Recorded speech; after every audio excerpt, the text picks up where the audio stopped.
On the day Michael buried his wife, the rain didn't touch the grave. It avoided it. Grief makes you see signs in everything, even in flowers that bleed. After the funeral, the house didn't feel empty. It felt occupied by something that wasn't her.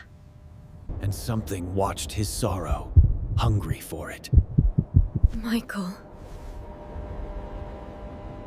The first knock came 3 nights later, when the grief finally went quiet. He didn't know it then, but that sound was the beginning of his second life, and the end of his first.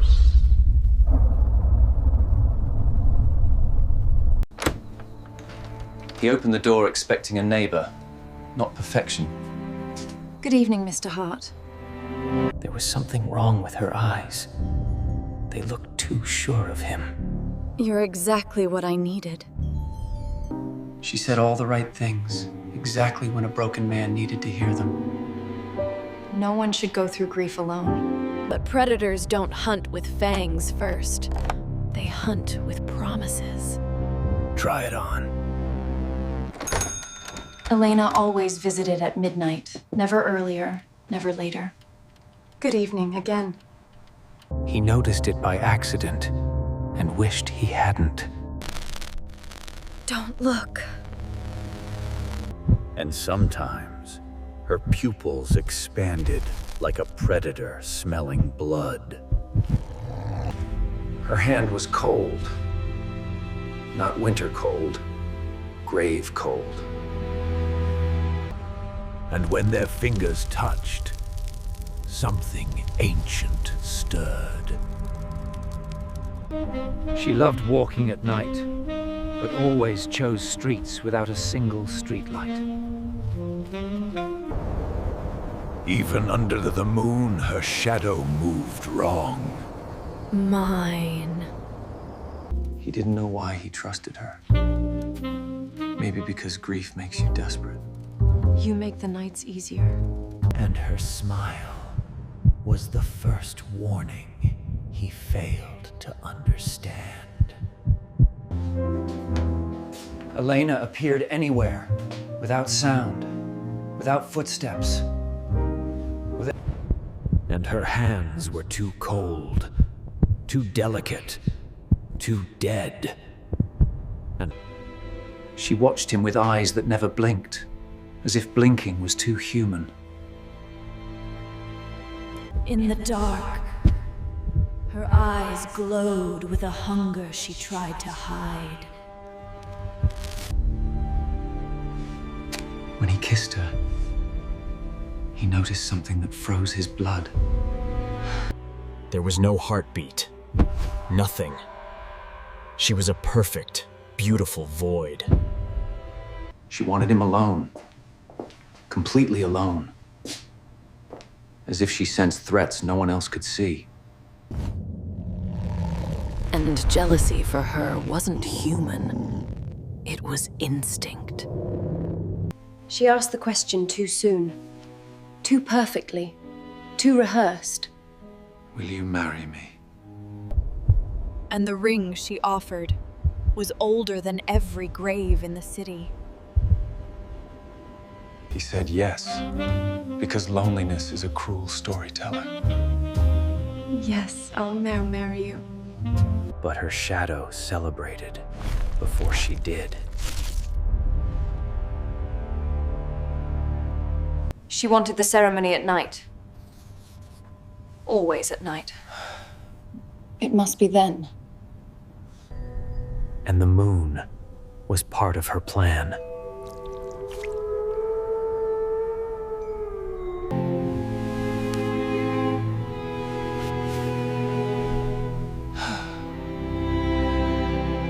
And in the mirror, she wasn't alone.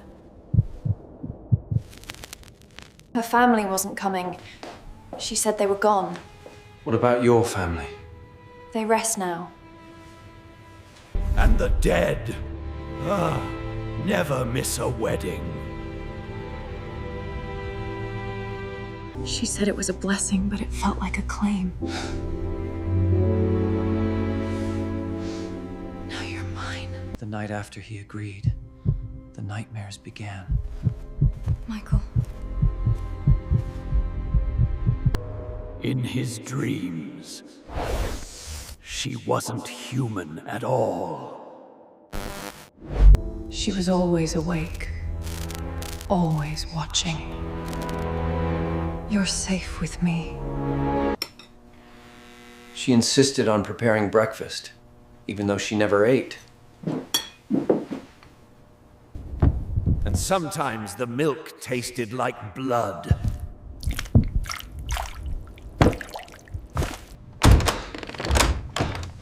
Nothing escaped her. Not even a whisper. Her senses weren't human. Martiemi. They were predatory.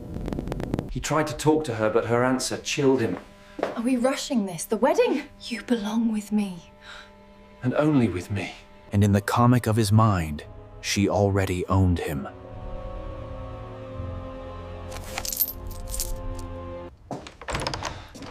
He didn't remember locking the doors, but every one of them was sealed. The house wasn't home anymore. It was a coffin. No escape. And the moment he opened the curtains, the sun was gone. Night suits us better. The night stretched endlessly, swallowing every shadow. He found her wedding book, filled with names crossed out. Every groom before him had vanished from history. He tried calling someone, anyone. Who would you call when you already have me? Even the airwaves were hers, mine.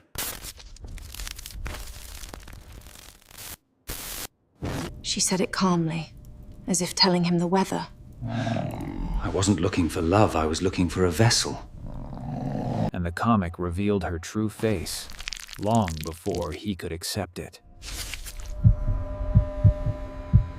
He made his first attempt to escape and realized she was one step ahead. The door wasn't just locked, it was dead. No escape. The house was shifting, remaking itself around him. She appeared without footsteps, again. Where are you going, my love? And her smile was pure. Fear was her favorite flavor.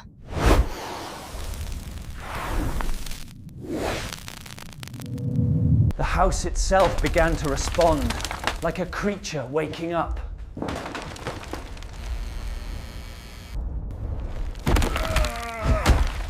It wasn't a house anymore. It was her nest. He discovered a room he had never seen before, in his own house. And on the altar, something waited.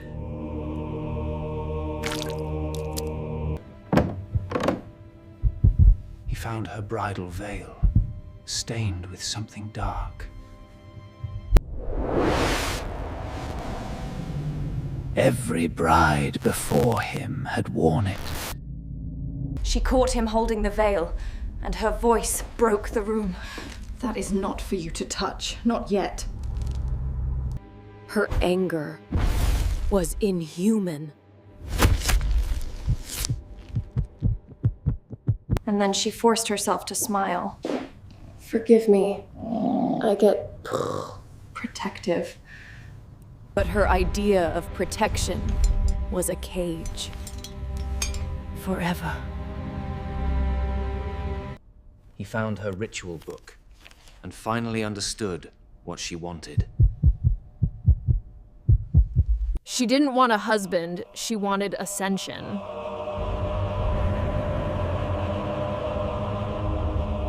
tried one last time to call for help, but something else answered. She's waiting for you downstairs. The phone became another mouth for her voice. Michael, join me. He ran for the door.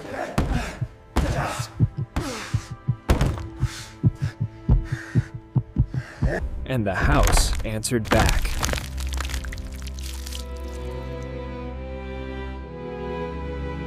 She didn't have to raise her voice to terrify him.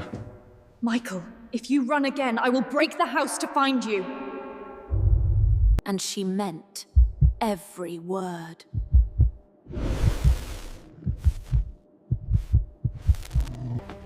He tried to hide, but hiding from a predator is just waiting to be found. And the dark loved him too much.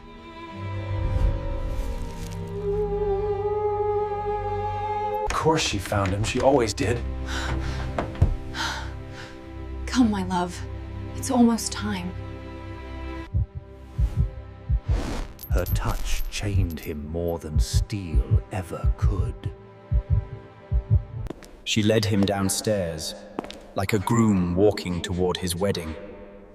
But nothing about it was holy. The house watched them descend.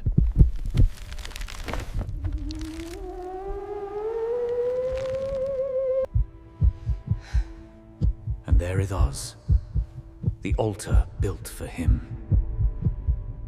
It whispered his name in a language older than blood. She wanted him dressed for the occasion. You look perfect. And the groom's suit fit him like a shroud. She activated the symbols, and the room came alive. Oh, God. The walls obeyed her like loyal servants. Only now did she tell him the truth. When we are joined, you will give me your life. Her rebirth required a willing sacrifice.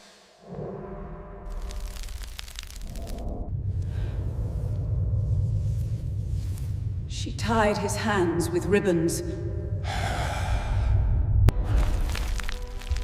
The ribbons weren't silk, they were veins. She spoke her vows in a language that tasted like ashes. Every word she spoke carved itself into the air. He tried to pull free and felt something inside tearing. Resistance only fed the ritual. Then she began to change, and the room trembled. She shed her humanity like old skin.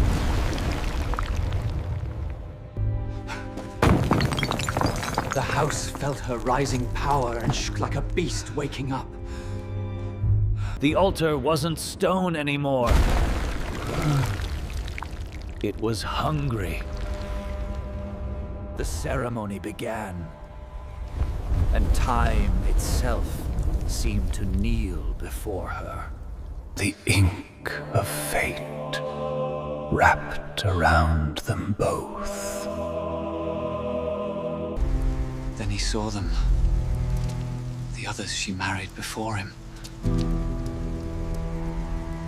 Every groom had given her everything, even their names. He fought the bindings with everything he had left.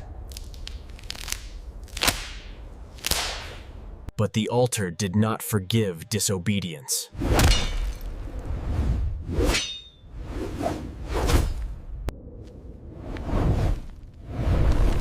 And Elena shed the last traces of her mortal disguise. She was no bride. She was a queen of the dead.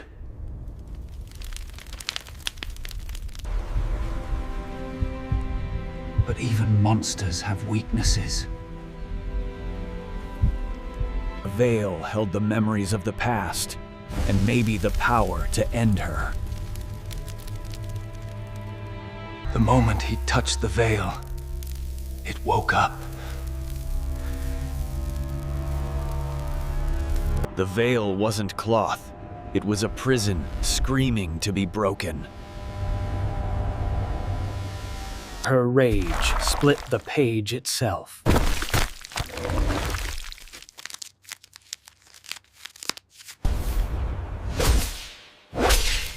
With nothing left to lose, he tried the impossible. The veil burned her like holy fire.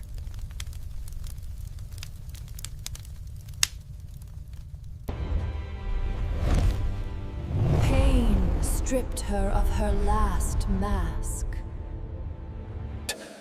She was no longer a woman, but a legend of horror. The house felt her transformation and began to die. The nest was collapsing, but the queen remained. Her form tore through reality like ink ripping paper. He raised the veil like a shield, praying it would work again. The veil became a blade of memory and sorrow. The queen began to crack.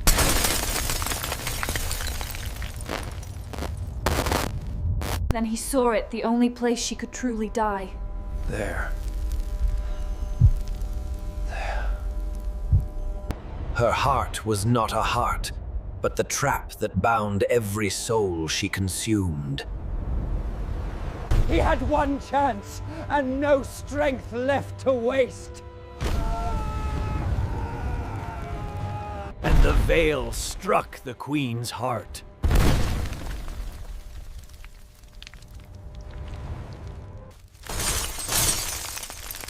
Her body cracked like ink glass.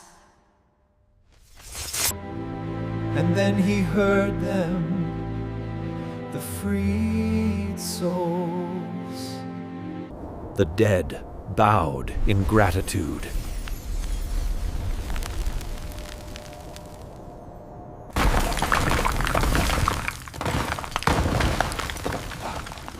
But the house was dying with its queen. The house tried to swallow him whole.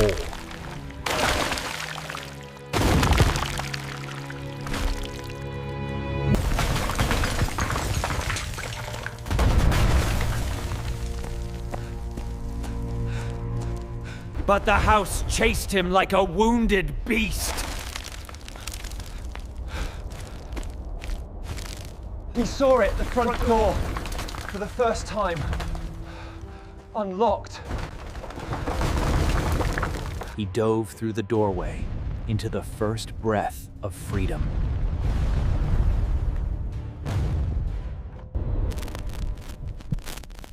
He lay there like the last page of a tragedy. The house took its final breath and died. But monsters rarely die cleanly.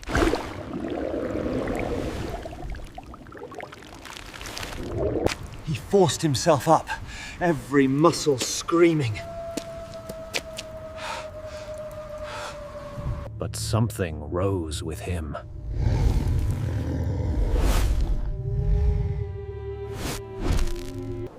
And then the whisper froze his blood.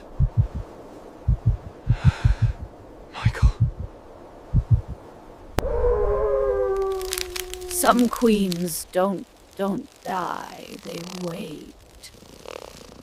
He turned slowly, praying it wasn't her.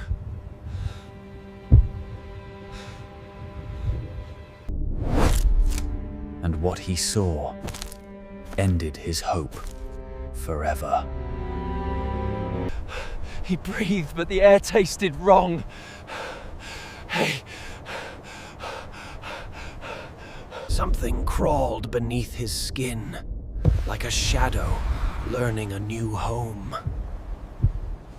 Then he heard her. Quiet, intimate, inside his mind. You freed me, my love. And for a split second, his eyes were not his.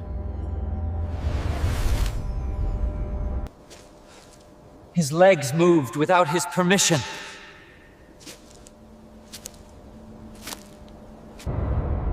He moved like a marionette with invisible strings. And when he spoke, it wasn't his voice anymore. Don't be afraid. We are one now. His face fractured between two souls. He fought, God, he fought, but she was stronger.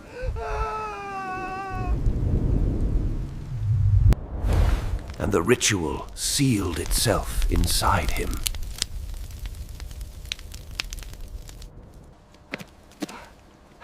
He tried to run from himself, but there was nowhere left to go. The forest obeyed her. His own body betrayed him. They were two souls fighting for the same corpse.